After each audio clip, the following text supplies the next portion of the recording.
menggunakan cincin, gelang, apa perhiasan emas kan banyak. Iya. Kita menggunakan cara minim juga ya, cara cangkul, gancul, linggis gitu. Awalnya memang nggak ada rasa takut ya, tapi setelah kita membongkar dan pada saat itu sempat kasus juga dicari pihak KPH juga. Setelah itu kita baru sadar bahwa kita ada hal-hal yang kurang mengenakan pada diri kita. Ada teman-teman juga cerita, ada yang diberi penny.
Assalamualaikum warahmatullahi wabarakatuh. Kembali lagi dengan kita di Misteri Kejawen. Pada kesempatan malam hari ini saya ditemani dengan Mas JJ dan kita sowan kepada Mbah Gondrong. Nah, ini salah satu dari teman kami yang menginformasikan bahwasanya dia mau diwawancarai. Nah, akan terlebih dahulu teman-teman sebelum kita masuk ke pembahasan.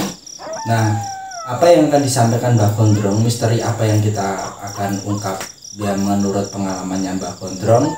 Terlebih dahulu teman-teman tekan like, komen, subscribe, dan tekan tombol lonceng agar notifikasi di Misteri Kejawen tetap muncul di beranda kalian. Terima kasih.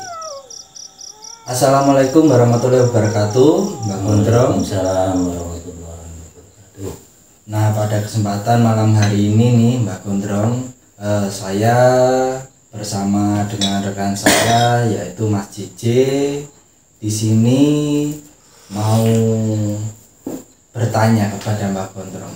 Apa sih pengalaman Mbak Gondrong pada saat dulu ya, pernah kan sebelumnya ini kan sedikit cerita kepada kami ya, mengenai pengalaman membongkar mayat di kuburan gitu. Nah, itu bagaimana? Soalnya kita kan dengar dari salah satu warga itu katanya Mbah Gondrong itu pernah bongkar kuburan gitu, Mbak. Apakah ini benar informasi itu gitu? Iya. Itu memang satu ya, memang benar kejadian itu sekitar Tahun berapa, Mbak? 20 tahun yang lalu lah kurang lebih. 20 tahun yang lalu. Ya. Itu sudah 2022 berarti ya. Kalau 1998 kurang lebih ya. oh, lebih berarti 22 tahun berarti. Jadi ya. pengalaman hidup saya itu setelah saya menikah, di samping apa ya, kekurangan biaya hidup, ekonomi yang serba kekurangan, waktu itu teman-teman ya pojok dolan lah ibaratnya. Ada informasi bahwa di sana ada Cina kekaya dikubur di Bong Cina Kotok, dan pada saat itu saya sendiri pun juga kerja sebetulnya di sana.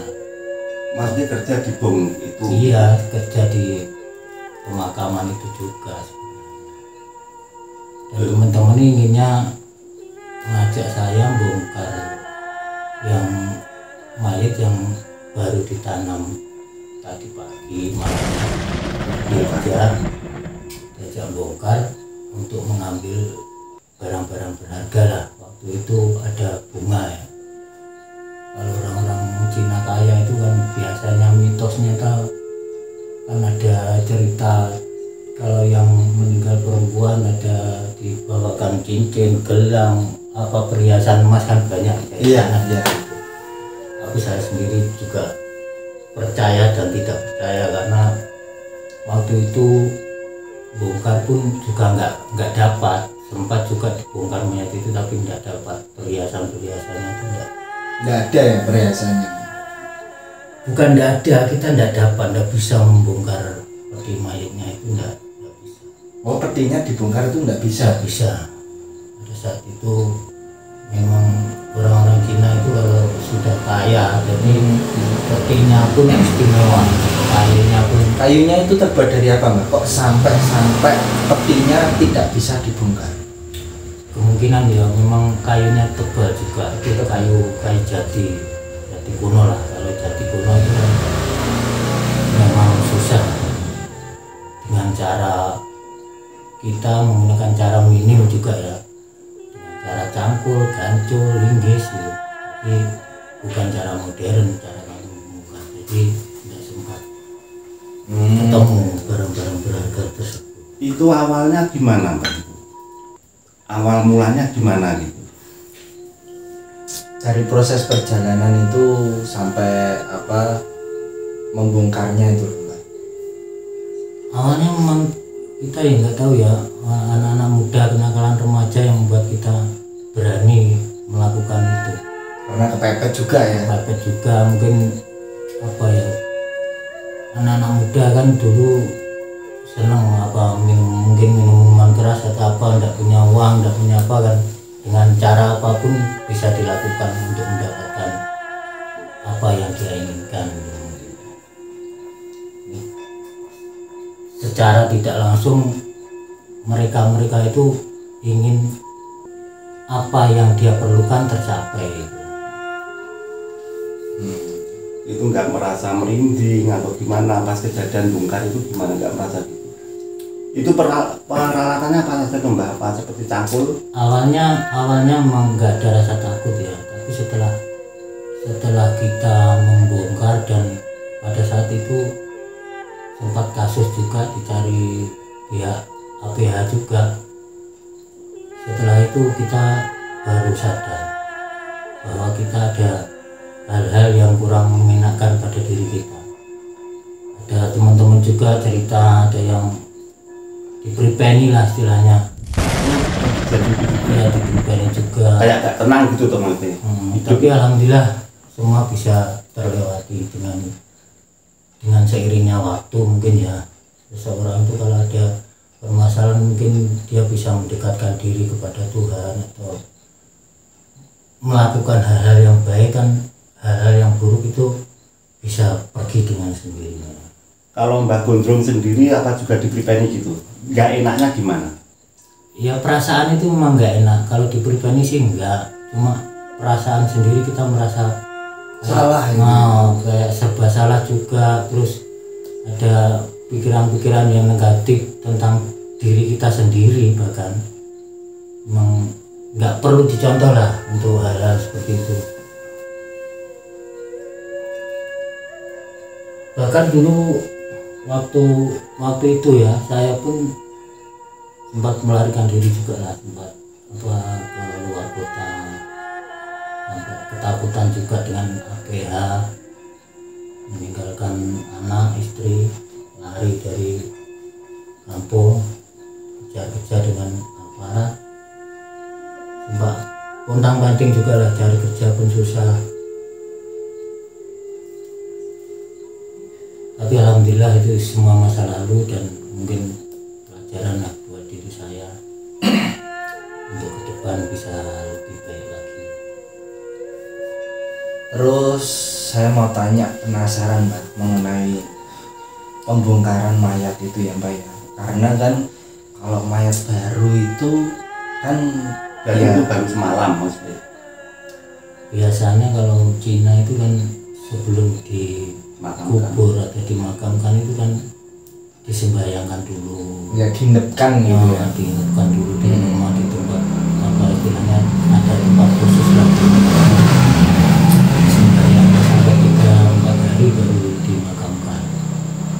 Jadi apa ya, memang tradisi juga lah, bukan seperti orang-orang Jawa langsung.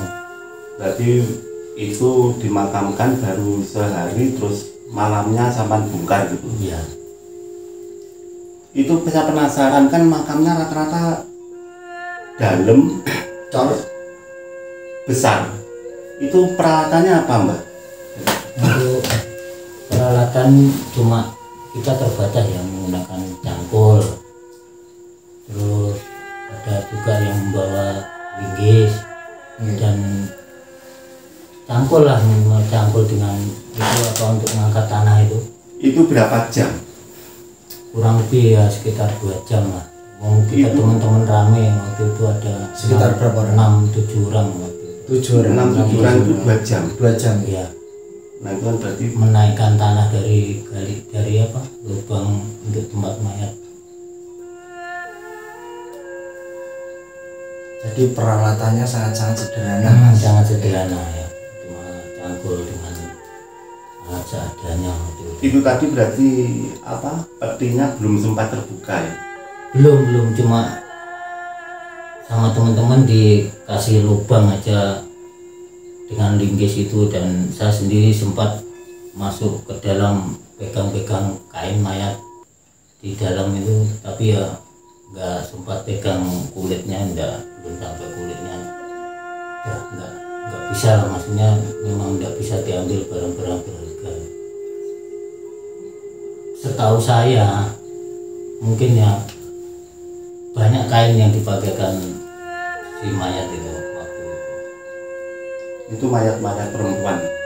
Ya, mayat perempuan waktu itu. Dan apa? Posisi membongkarnya itu pada pukul berapa, Mbak? Kalau itu apa Ya, boleh tahu? kurang lebih setelah jam 8 kita berangkat dari rumah, jam 8 sampai jam 2 pagi kalau tidak salah waktu itu. Setelah kita bongkar dan tidak bisa menemukan atau mengambil barang-barang berharga, kita kembalikan lagi tanah itu ke dalam lubang kuburnya.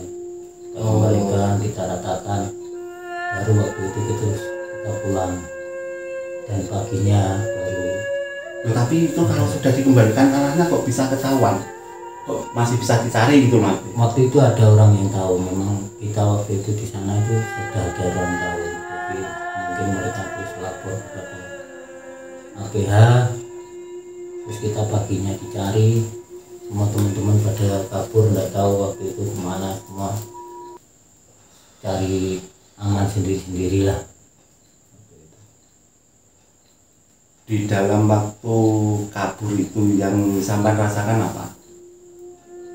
Ya takut, Mas, terus terang takut nanti kena tangkap, takut nanti kita kena karma. Terus takut itu keluarga juga ya pastinya. Keluarga juga waktu itu sangat resah lah dengan adanya kejadian waktu Itu kalau ingin penasaran juga, itu masalah dipripeni itu menurut ceritani temennya sampean gimana? Dipripeni gimana?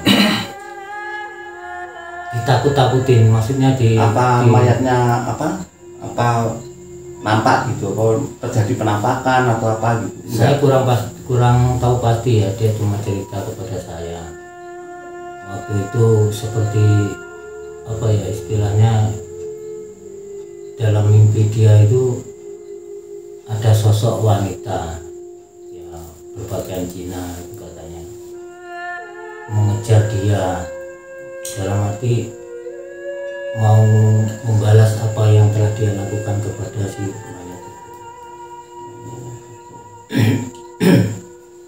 Kalau saya sendiri enggak mimpi juga, tapi merasa tidak enak lah hati, Tidak tenang. Tidak tenang, was-was rasanya. Pokoknya diminum, Mbak, santai Monggo. mawon. Oke, monggo lanjut. Dan untuk untuk cerita selanjutnya itu pernah terjadi atau ini berapa kali terjadi? Satu kali ya? Untuk pembongkaran satu kali, dan setelah itu ada lagi. Saya juga waktu itu mengambil batu-batu relief, batu-batu yang ada ukirannya, sejenis batu, katanya sih batu itu memang dari luar, nggak tahu dari mana, batu dari Cina. Itu maksudnya katanya siapa? Ada memang orang pencari batu antik itu tahu bahwa di kuburan Bong Cina Klothok ini ada tersimpan batu-batu cantik, batu-batu yang Antik lah. khas antik, dan batu itu sudah direlief. Maksudnya direlief itu sudah ada gambar seperti patung-patung, terus ada gambar hewan seperti singa, ciri khasnya Cina kan seperti itu tuh. Nah waktu itu ada teman saya ngajak saya untuk mengambil batu-batu itu. Batu itu harganya kita kerja borong lah, istilahnya dalam satu lempengan batu relief itu dihargai 400.000. Waktu itu saya pun juga lagi susah kerja, mungkin ya ada kebutuhan. Itu berarti ekonomi. tahunnya beda Mbak? Beda jauh, bahkan sangat jauh. Oh ini baru tahun 2019 ya. Baru 2000 berapa ya? 17 ya. Oh 2017 ya. Bahkan waktu itu saya pun sempat kena tangkap juga dan kena hukuman juga. Itu akhirnya gimana? Pas pembongkaran batu itu dapat berapa? Dapat berapa batu gitu Mas? Kita kerja itu 3 kali Mas. Satu kali Berapa orang dulu? Berapa orang? Untuk satu kali itu 4 orang lolos. Oh, berarti sudah pernah terjadi lolos. Pernah Sudah terjadi kita, lolos. kita ambil batu lalit itu sudah 3 kali ya. 3 kali. Yang ketiga kali ini mungkin ada orang lapor terus kita kena.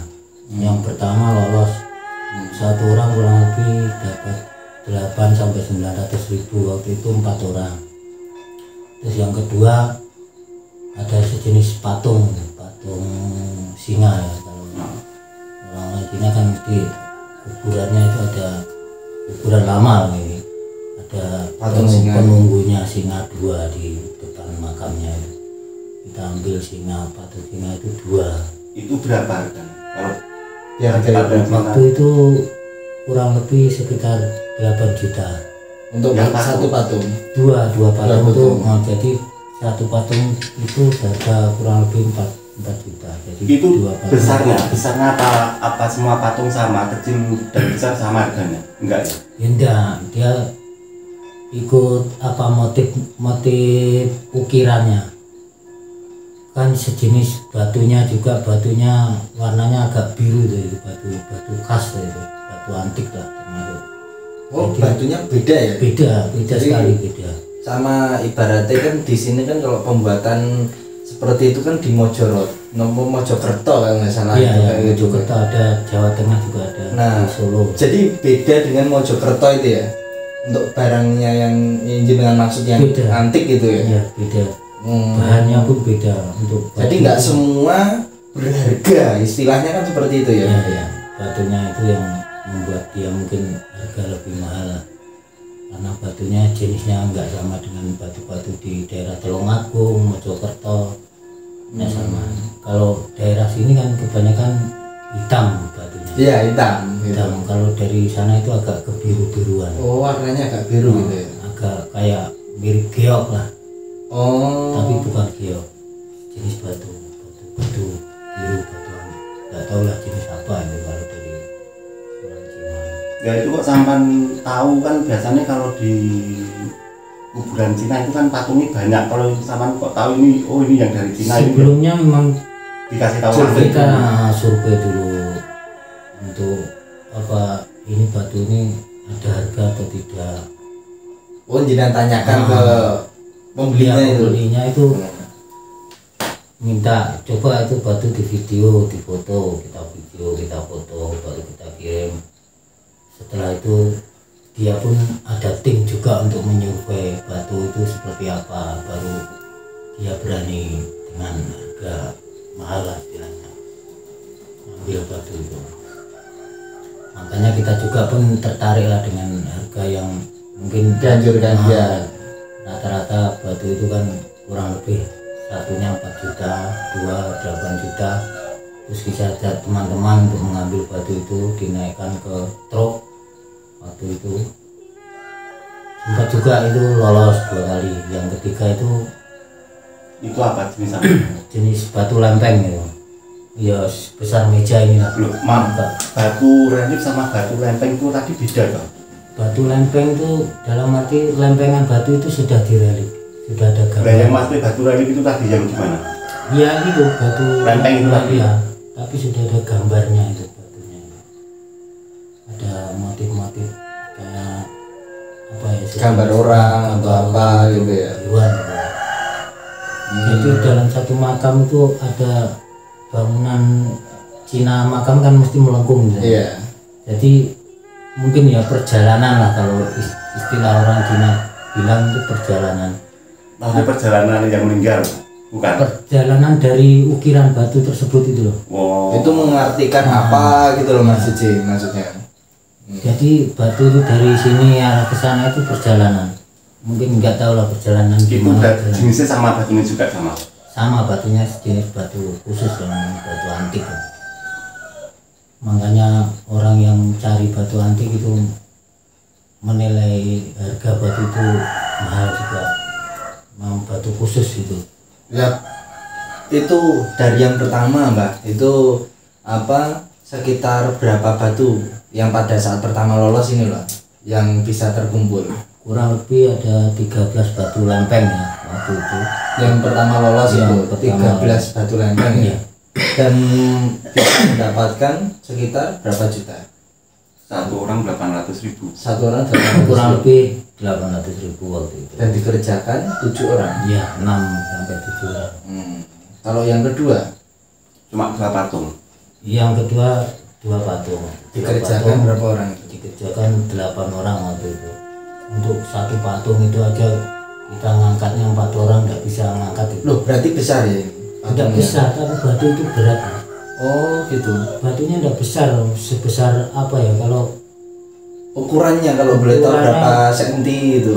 kalau diameternya itu kurang lebih 120 diameternya. Tingginya kurang lebih ya 80 cm lah. Patung Cina ini. Jadi ada patung, terus ada dudukan, meja, yang Iya. bawah ada lagi. Berarti itu diambil semua sak Diambil dudukannya, semua. sak Jadi- mejanya. Jadi dalam satu patung itu ada empat Tahapan mantap, 4 tahapan: patung, meja, tempat duduk, sama kaki-kakinya lah, termasuk kaki lah.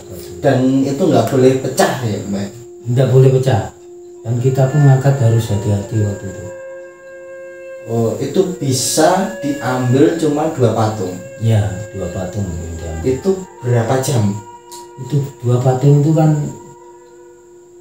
sejenis apa ya, satu istilahnya kalau 2 itu apa ya, kalau kita macam suami istri lah, maksudnya suami istri itu Singanya itu tadi. singanya itu antara satu, kalau digambarkan satu laki-laki satu perempuan penunggunya makam itu. Jadi kita ngangkatnya 8 orang itu kurang lebih 4 jam itu, batu 2 itu. 4 jam baru masuk di dalam. 4 jam baru boleh naik ke truk. Dan yang ketiga ini bisa apa? Bisa mengambil batu relief yang kayak meja ini. Iya. Itu sekitar berapa jumlahnya? Ya kurang lebih waktu itu 12 Lebih banyak ya? Berarti 12 batu ya? 12 lempengan batu. Lempengan batu. Yang pertama 13, yang kedua patung itu, 2 itu.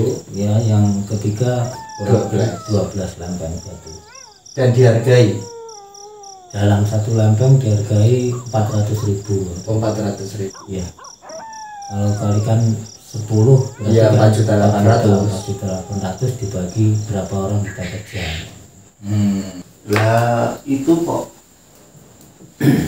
ceritanya kok bisa ketangkap itu gimana? Waktu waktu itu mungkin kita sudah diintai ya sama pihak yang berwajib lah. Yang ketiga kali waktu itu batu sudah kita naikkan semua, kerja sudah selesai, teman saya semua pada pulang dan saya ikut dengan armada yang mengangkut batu tersebut untuk supaya armada itu sudah sampai ke jalan raya untuk jalan ke tempat pengiriman. Waktu itu sudah hampir 2 jam ya kita tunggu, nggak ada muncul, dan saya pun resah juga ada apa ini truknya nggak muncul. Dan setelah itu saya tahu bahwa ada mobil yang dipakai teman-teman saya dari Jombang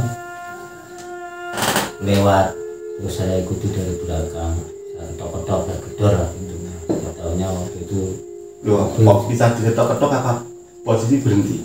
Waktu itu pas di lampu merah ya berhenti mobil itu. Terus saya ada di samping sebelah kiri pintu mobil, saya ketok-ketok, kenapa lama sekali, tadi ada apa? Gak taunya terus saya ditodong pistol sama intel waktu itu yang tahu lah itu mobil sudah kena tangkap. Ya untuk truknya itu juga ketangkap juga ya? Sudah, truknya sudah dibawa sama Polres juga lah. Tapi saya tidak tahu itu truknya lewat mana waktu itu. Yang saya tahu cuma mobil yang dibawa teman-teman saya dari Jombang, terus saya ikutin tadi.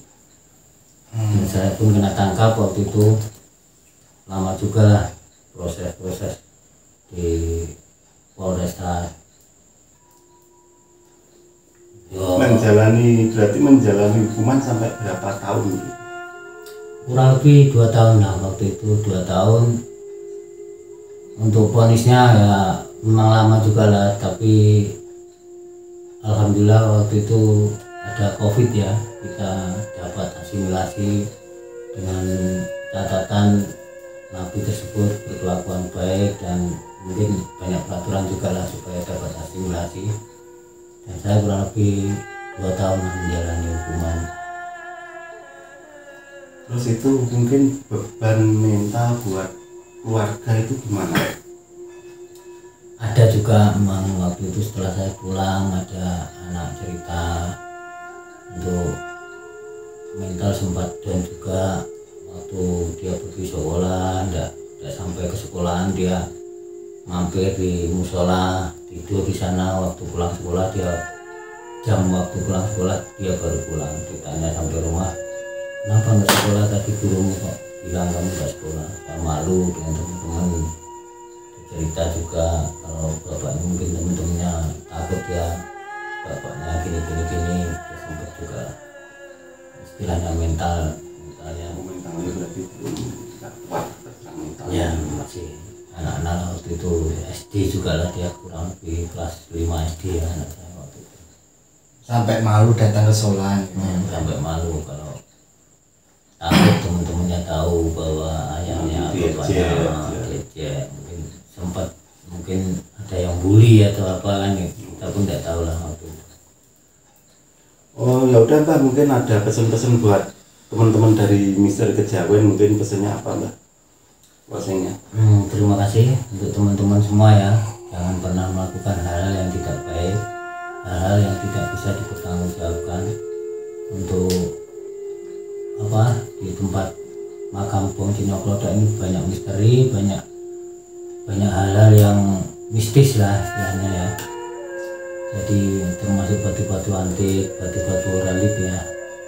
Jangan pernah kalian semua mengambil batu-batu yang bukan hak milik kita, batu-batu yang tidak bisa diambil, atau batu yang tidak bisa diperjualbelikan. Jadi nanti bisa kena karma lah kalian semua nanti kalau hal-hal yang buruk tidak boleh dilakukan. Demikianlah, mungkin sekarang penjagaan juga ketat, apalagi sekarang di makam Bong Cinoklodok ada juga makam pemilik PT Gudang Garam ya, lebih ketat lagi, dan di sana ada satpam semua 24 jam dijaga untuk penjagaan makam pemilik PT Gudang Garam. Karena juga banyak batu-batu relief tapi jangan pernah sampai menyentuh lah, jangan sampai pernah mengambil atau berani-berani mengambil hal yang tidak bukan milik kita. Bukan. Terima kasih. Oke, jadi saya tambahi ya ini untuk pesannya. Jadi untuk teman-teman dari Misteri Kejawen, saya ingatkan sekali lagi, jangan melakukan kejahatan yang sekiranya itu membuat kita itu tidak tenang, teman-teman. Karena segala kejahatan itu, baik kejahatan sekecil apapun kejahatan, itu yang dinamakan kejahatan tetap kejahatan, teman-teman, dan itu harus dipertanggungjawabkan. Jadi sebelum melakukan itu sebaiknya harus dipikir-pikir dulu 100 kali lah untuk melakukan itu. Ya pastinya, karena kenapa? Ya tak perlu dilakukan, karena gitu. Ya namanya kejahatan itu ya harusnya itu tidak perlu dilakukan. Lakukanlah kebaikan, tebarkanlah kebaikan, lakukanlah dirimu supaya dirimu bermanfaat bagi orang lain, seperti itu, teman-teman. Karena efeknya juga ternyata selain kepada diri kita, itu juga kepada keluarga kita, anak istri kita. Jadi seperti itu, teman-teman. Mental terutama, teman-teman. Mental yang pertama anak itu menjadi down, yang kedua istri, pikiran, di penjara pun kalian juga tidak tenang. Jadi teman-teman di sini perlu diketahui, sekali lagi saya ingatkan betul-betul jangan lakukan kejahatan. Nah, ini adalah suatu pengalaman buruk yang mungkin pernah dialami oleh Mbah Gondrong. Ini cerita supaya edukasi lah untuk semuanya, biar edukasi ini menjadi suatu pengalaman di mana hal ini jangan sampai dilakukan, begitu, teman-teman. Nah, cukup sekian untuk teman-teman dari Misteri Kejawen. Saya ucapkan banyak terima kasih untuk subscriber kita yang selalu menonton dari awal sampai akhir perjalanan kita mengupas mengenai mistis, mengenai dunia pergoiban. Nah, sebagaimana kita hidup di tanah Jawa. Dan jangan lupa untuk teman-teman, saya tekankan lagi, untuk teman-teman tetap support kita di Misteri Kejawen, tekan like, komen, tombol subscribe, dan tekan lonceng pada notifikasi yang ada di beranda kalian, biar muncul, biar tahu video terbaru dari kita. Terima kasih.